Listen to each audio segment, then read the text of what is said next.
कहानी सच्ची मित्रता। गांव में एक 12 साल का लड़का आर्यन रहता था। वह पढ़ाई में तेज और दोस्तों में लोकप्रिय था। उसकी एक विशेष दोस्ती थी सिया से, जो उसके पड़ोस में रहती थी। सिया बहुत समझदार और बुद्धिमान थी और दोनों की दोस्ती गांव के दूसरे बच्चों के लिए मिसाल बन गई थी।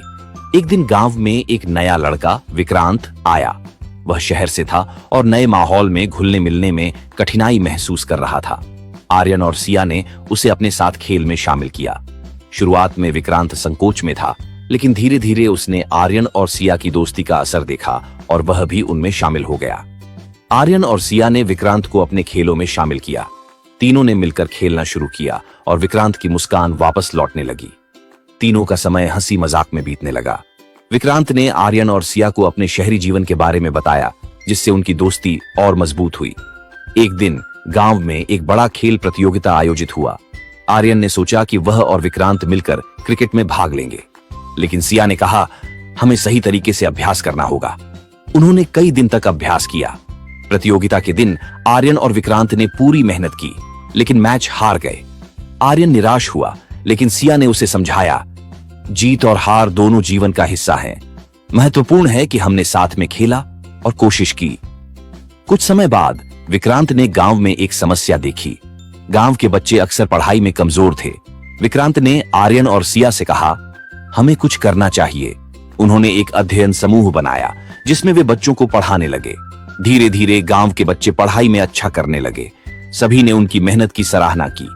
यह देखकर विक्रांत को खुशी हुई और उसने महसूस किया कि सच्ची मित्रता न केवल अपने लिए बल्कि दूसरों के लिए भी होती है। एक दिन गांव में एक त्योहार आया। सभी बच्चे मिलकर तैयारी कर रहे थे। विक्रांत को एक ऐसा काम सौंपा गया जो बहुत मुश्किल था। उसे एक नृत्य प्रदर्शन का नेतृत्व करना था, लेकिन कुछ दिन पहले विक्रांत बीमार पड़ गया। आर्यन और सिया ने विक्रांत का ख्याल रखा। वे न केवल उसकी मदद करते रहे, बल्कि उन्होंने नृत्य की भी पूरी तैयारी की। जब त्योहार का दिन आया, विक्रांत ने अपनी बीमारी के बावजूद प्रदर्शन में हिस्सा लिया। उन्होंने तीनों ने मिलकर शानदार प्रदर्शन किया और सबने उनकी सराहना की। इस अनुभव ने विक्रांत को सिखाया कि सच्ची मित्रता में एक दूसरे का सहारा देना कितना महत्वपूर्ण है। आर्यन और सिया ने उसे प्रेरित किया कि कठिनाइयों का सामना कैसे करना है। जैसे जैसे समय बीतता गया, आर्यन, सिया और विक्रांत ने मिलकर कई नई गतिविधियों की योजना बनाई। उन्होंने खेलों में भाग लिया, नाटक किए और समाज सेवा की। उनकी मित्रता और मजबूत हो गई थी। कुछ साल बाद जब सभी बड़े हो गए, आर्यन ने फैसला किया कि वह अपने गांव में एक स्कूल खोलेगा। सिया और विक्रांत ने उसका साथ देने का वादा किया। तीनों ने मिलकर एक नई शुरुआत की।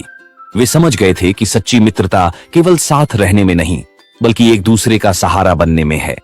उन्होंने गांव के बच्चों के भविष्य के लिए एक मिसाल स्थापित की।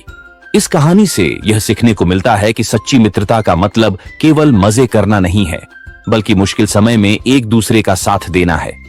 मित्रता में सहानुभूति, समझ और एक दूसरे की मदद की भावना होती है, जो जीवन को और